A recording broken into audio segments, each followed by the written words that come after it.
Hello friends, हमें ये advice अक्सर मिलती है कि ज्यादा से ज्यादा पैसे बचाना सीखना चाहिए। लेकिन क्या अमीर लोग केवल पैसे बचाकर अमीर बनते हैं? दोस्तों, केवल पैसे बचाने पर ही फोकस करने से बहुत ज्यादा टाइम खराब हो जाता है और पैसे बचाने में सफिशिएंट लिवरेज भी नहीं होता है। ज्यादातर लोग जो पैसा बचाते हैं वो टैक्स के बाद मिलने वाला पैसा होता है। इसका मतलब है कि 10 रुपए की सेविंग करने के लिए आपको पहले 20 रुपए कमाने होंगे, क्योंकि ये एक्टिव इनकम यानी 50% पैसा है। इसके अलावा आपको अपनी सेविंग पर जो इंटरेस्ट मिलता है उस पर भी हाई रेट से टैक्स लगता है। पैसे बचाने पर फोकस करने के बजाय अमीर लोग जिंदगी भर पैसे बनाने की ट्रेनिंग लेते हैं। अगर आप जानते हो कि बिजनेस कैसे बनाया जाता है और पैसे का इन्वेस्ट कैसे किया जाता है, तो आप इतना ज्यादा पैसा बना सकते हो कि आपकी प्रॉब्लम बहुत ज्यादा पैसा हो जाएगी। जब आपके पास बहुत ज्यादा पैसा होता है तो सेविंग के बजाय आपके बैंक में बहुत ज्यादा कैश जमा होता है। तो दोस्तों, आज के वीडियो में अमीरों के पैसे की प्लानिंग पर बात करेंगे, इसलिए वीडियो को पूरा देखें। साथ ही अगर आप शेयर मार्केट में पैसा इन्वेस्ट करना चाहते हैं और अभी तक आपके पास डीमैट अकाउंट नहीं है या बहुत ज्यादा ब्रोकरेज से परेशान है, तो देश के सबसे अच्छे, बड़े और भरोसेमंद ब्रोकरेज फर्म ज़ीरोधा और एंजल ब्रोकिंग का लिंक इस वीडियो के डिस्क्रिप्शन में है। आज ही अपना डीमैट अकाउंट ओपन करें, जहां पर आपका ब्रोकरेज मैक्सिमम 20 रुपए ही लगेगा। इतनी चीपेस्ट ब्रोकरेज रेट और सेफ्टी और कहीं नहीं मिलेगी। तो चलिए स्टार्ट करते हैं। ऑथर के अनुसार पैसे की 2 तरह की समस्याएं होती है, जरूरत जितना पैसा ना होना और बहुत ज्यादा पैसा होना। ज्यादातर लोग सिर्फ पहली समस्या के बारे में जानते हैं, यानी जरूरत जितना पैसा न होने की समस्या। इन लोगों को डेफिनेटली पैसा बचाना सीखना चाहिए, जबकि अमीरों की फाइनेंशियल प्लानिंग का गोल बहुत ज्यादा पैसा कमाना होता है। उनकी समस्या ये होती है कि उनके सेविंग अकाउंट में बहुत सारा पैसा आराम करता रहता है और वे लगातार इन्वेस्टमेंट्स की तलाश करते रहते हैं जिनमें वे अपना एक्स्ट्रा पैसा लगा सके। उनकी रियलिटी या रेफरेंस ये होता है कि दुनिया में पैसे की कमी नहीं है, जबकि गरीब और मिडिल क्लास की रियलिटी ये होती है कि दुनिया में पैसे की कमी है और इसलिए वे पैसा बचाने की कोशिश में जिंदगी भर स्ट्रगल करते रहते हैं।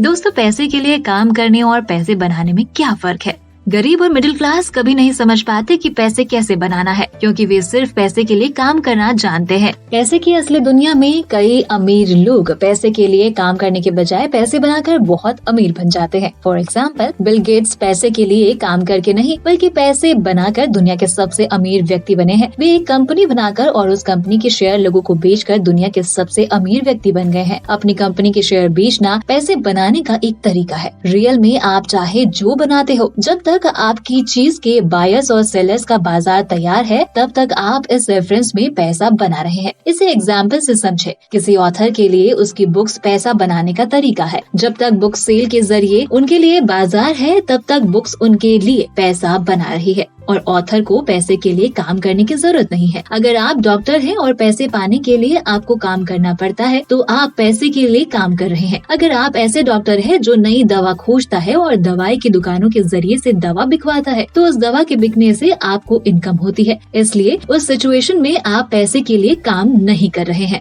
इन शॉर्ट, ज्यादातर मामलों में पैसे के लिए काम करना धीमा होता है और पैसा बनाने के तेज तरीका तलाश करना बहुत ज्यादा तेज हो सकता है, बशर्ते आप जानते हो कि आप क्या कर रहे हैं। तो अगर आपकी प्लानिंग पैसे के लिए काम करने की है, तो फिर पैसा बचाने की कोशिश करें। ऐसे में हो सकता है कि आप अपने मम्मी डैडी की बहुत धीमी और बहुत बोथरी कुल्हाड़ी चला रहे हो। ऐसे और भी शब्द होते हैं जो आपके पैसे बनाने की गति को धीमा या तेज कर सकते हैं। अगर आप एप्रिसिएशन और डिप्रिसिएशन शब्दों का मतलब पूरी तरह नहीं समझते हो, तो चिंता न करें। उन्हें पूरी तरह से समझने में हर किसी को टाइम लगता है। अगर आप उन्हें सचमुच बेहतर समझना चाहते हो, तो किसी अकाउंटेंट या प्रोफेशनल रियल एस्टेट इन्वेस्टर से समझ ले। जब ज्यादातर लोग कहते हैं हमारा मकान एक अच्छा इन्वेस्ट है, तो वे ऐसा इसलिए कहते हैं क्योंकि उन्हें अपने मकान की कीमत बढ़ने की उम्मीद होती है। दोस्तों, इन्वेस्ट के मामले में हमेशा याद रखें, आपको प्रॉफिट बेचते टाइम नहीं बल्कि खरीदते टाइम होता है। दूसरे शब्दों में, आप कभी ये उम्मीद नहीं करें कि आपके इन्वेस्ट की वैल्यू बढ़ जाएगी। अगर वैल्यू बढ़ जाती है, तो ये आपके लिए ये एक्स्ट्रा बोनस होता है। अमीर लोग अपने इन्वेस्टमेंट पर इमीडिएट प्रॉफिट या कैश फ्लो पाने के लिए इन्वेस्ट करते हैं। उन्हें इमीडिएट कैश फ्लो और डिप्रिसिएशन पाना बहुत अच्छा लगता है,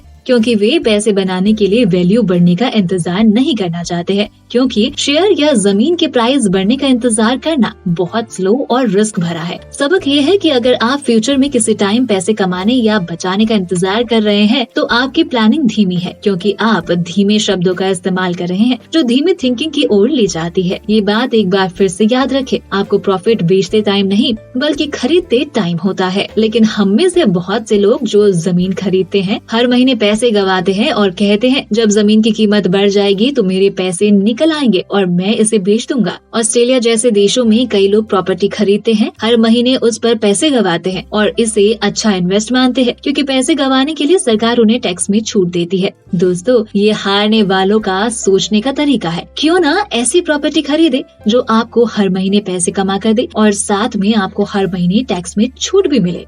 ज्यादातर लोगों की थिंकिंग होती है ये बहुत रिस्क भरा है या सेफ तरीके से खेलो या रिस्क क्यों लेना। वे अपनी इस थिंकिंग पर जितना ज्यादा यकीन करते हैं अपनी फाइनेंशियल लाइफ पर उनका कंट्रोल उतना ही कम होता जाता है। एम्प्लॉय बनकर सेफ रहने के चक्कर में हम अपने टैक्स पर कंट्रोल खो देते हैं, ये कहकर कि इन्वेस्ट रिस्क भरा है और हमें पैसे में कोई इंटरेस्ट नहीं है। हम अपनी फाइनेंशियल एजुकेशन पर कंट्रोल खो देते हैं। लास्ट में रिटायर होने के बाद भी ज्यादातर लोग बहुत ज्यादा टैक्स देते हैं और सिर्फ सेफ इन्वेस्टमेंट्स में पैसा लगाते हैं जो कहीं ना जाए और जिसमें नुकसान ना हो। दोस्तों, इंसान जितनी ज्यादा सेफ्टी चाहता है अपनी लाइफ पर उतना ही ज्यादा कंट्रोल गवा देता है। कमजोर लोग रिस्क लेने से बचने के लिए किसी दूसरे को अपनी लाइफ का कंट्रोल देना चाहते हैं। फिर जब उन्हें महसूस होता है कि उस दूसरे इंसान ने उस कंट्रोल का मिसयूज किया जिसे उन्होंने खुद उसे सौंपा था, तो वे नाराज हो जाते हैं। दूसरे शब्दों में ये पीड़ित लोग खुद अपनी करनी के शिकार होते हैं। आने वाले सालों में बहुत से लोग पैसे के मामले में पीड़ित होंगे। ये लोग फाइनेंशियल प्रोफेशनल्स को कंट्रोल सौंप देते हैं और उनकी एडवाइस आंख मूंद कर मान लेते हैं। कई भावी पीड़ितों ने तो इस मंत्र पर भरोसा कर लिया है,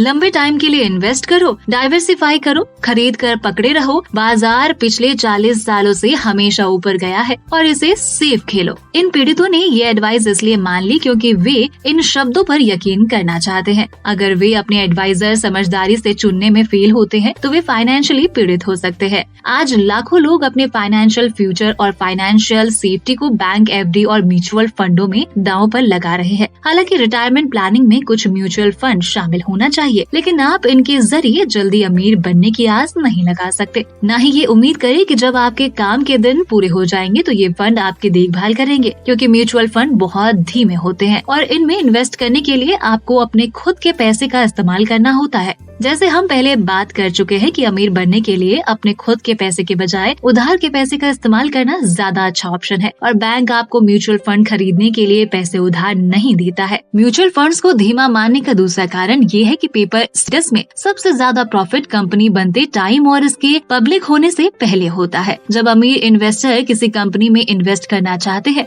तो वे अक्सर किसी कंपनी के शेयर्स में तब इन्वेस्ट करते हैं जब कंपनी प्राइवेट रहती है। आम लोग कंपनी के शेयर्स में तब इन्वेस्ट करते हैं जब ये पब्लिक बन जाती है। अंतर बहुत बड़ा हो सकता है। फॉर एग्जाम्पल, अगर आपने पब्लिक होने से पहले इंटेल में $25,000 का इन्वेस्ट कर दिया होता तो आपका इन्वेस्ट आज $40 मिलियन से ज्यादा का होता, जो शेयर बाजार के उतार चढ़ाव पर डिपेंड करता है। सबक ये है कि अमीर लोग तब तक पैसा कमा चुके होते हैं जब तक पब्लिक को ये पता चलता है कि ऐसी किसी कंपनी का एग्जिस्टेंस भी है। इसका मतलब ये है कि अमीर लोग अक्सर बहुत कम रिस्क के साथ इन्वेस्ट करते हैं और जहां उन्हें बहुत ज्यादा प्रॉफिट की संभावना होती है। जब तक म्यूचुअल फंड उस कंपनी के शेयर खरीदता है तब तक अमीर लोग प्रॉफिट लेकर बाहर निकल चुके होते हैं। फिर आम लोग उस म्यूचुअल फंड को खरीदते हैं जिसने पब्लिक कंपनी के शेयर खरीदे हैं। ये वही कंपनी है जिसमें अमीर लोगों ने तब इन्वेस्ट किया था जब वो प्राइवेट थी। दूसरे शब्दों में, म्यूचुअल फंड या शेयर बाजार में इन्वेस्ट करने के बजाय अमीर लोग प्राइवेट प्लेसमेंट के जरिए से इन्वेस्ट करते हैं। इसका ये मतलब नहीं है कि म्यूचुअल फंड्स अच्छे इन्वेस्टमेंट नहीं है।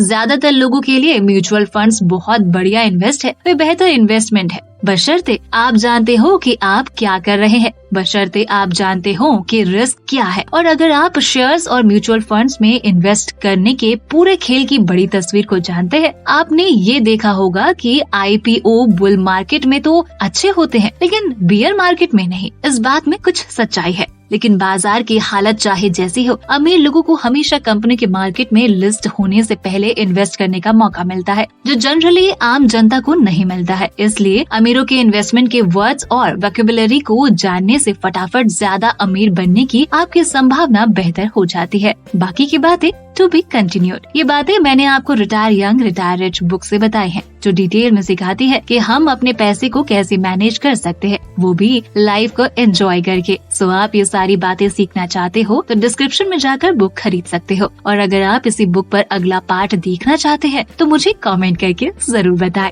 दोस्तों, वीडियो पसंद आया तो लाइक का बटन जरूर दबा दें और हमसे जुड़ने के लिए एफर्टलेस जीके को इंस्टाग्राम पर जरूर फॉलो करें और ऐसे ही काम की बातों के लिए चैनल को सब्सक्राइब करें। साथ ही साथ डिस्क्रिप्शन में दिए गए लिंक से ज़ीरोधा या एंजल वन से अपना डीमैट अकाउंट ओपन करना ना भूलें।